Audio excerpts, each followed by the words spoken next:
Oke, assalamualaikum warahmatullahi wabarakatuh. Hari ini kita akan belajar mengenai suhu, pemuaian, dan kalor ya. Nah, di sini ada peta konsep. Peta konsep di sini yang mengenai kalor ini merupakan perubahan suhu, perubahan wujud, dan perpindahan. Nah, perubahan wujud ini dibagi menjadi dua. Ada yang melepas kalor dan ada yang memerlukan kalor. Yang melepas kalor itu adalah membeku, mengembun, deposisi. Nah, yang memerlukan kalor itu mencair, menguap, dan menyublim. Nah, perpindahan itu ada tiga ya, konduksi, konveksi, dan radiasi. Oke, indera peraba tidak dapat digunakan sebagai alat pengukur suhu. Nah, misalkan gini nih, tangan tidak dapat dengan tepat digunakan sebagai alat pengukur suhu. Alat pengukur suhu dengan tepat dan bersifat standar dalam arti bisa dipakai secara internasional bernama termometer. Nah, dalam SI dinyatakan dalam Kelvin yaitu K. Termometer sebagai pengukur suhu zat.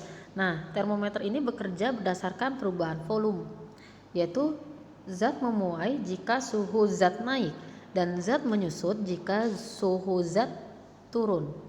Nah, cara membuat termometer itu ada bagian-bagiannya ya. Yang pertama ada pipa kaca yang berupa pipa kapiler, terus zat cair pengisi termometer, skala, tabung gelas, dan reservoir atau tandon. Nah, skala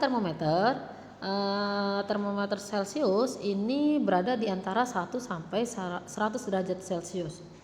Termometer Reaumur itu berada antara 1 sampai 80 Reaumur.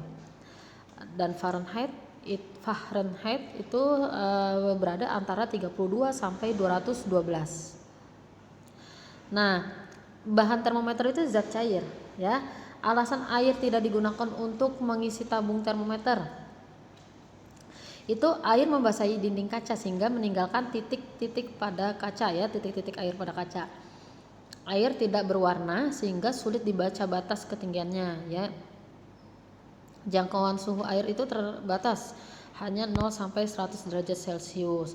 Nah, perubahan volume air sangat kecil ketika suhu dinaikkan. Oke, ini keuntungan dan kerugian penggunaan zat cair sebagai termometer. Nah, raksa ini keuntungannya itu mudah dilihat karena mengkilap ya. Pemuaiannya teratur, tidak membasahi dinding kaca dan jangkauannya suhunya cukup besar. Dari min 39 derajat Celcius sampai 35 derajat Celcius. Nah, kerugiannya itu harganya mahal.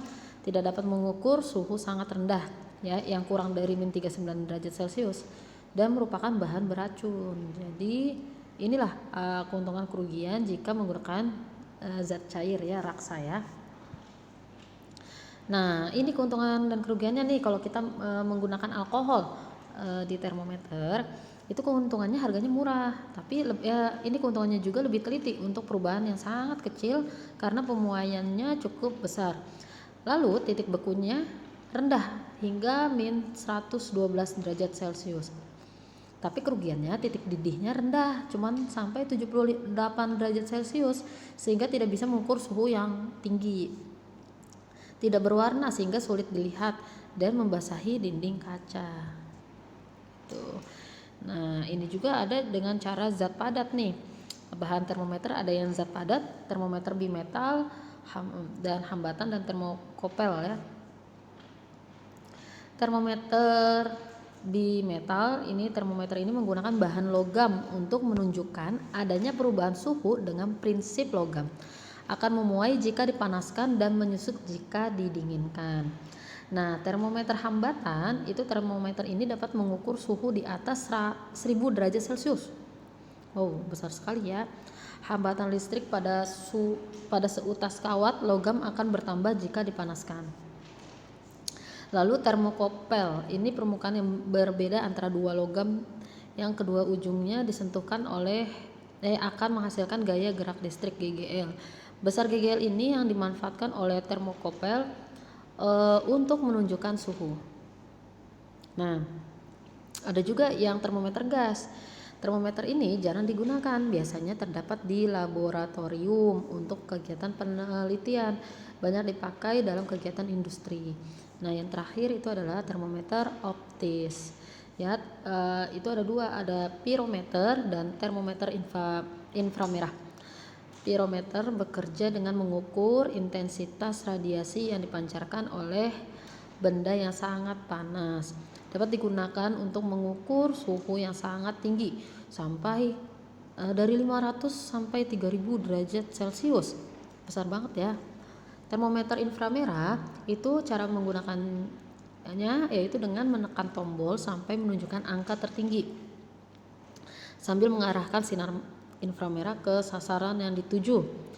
Sinar yang diarahkan ke logam akan memantul dan pantulan tersebut direspon oleh sensor penerima sehingga termometer inframerah menunjukkan angkanya. Oke, jadi materinya sampai di sini dulu ya. Nanti untuk selanjutnya ada materi mengenai cara menghitungnya. Oke, semangat belajar, jaga terus kesehatan. Wassalamualaikum warahmatullahi wabarakatuh.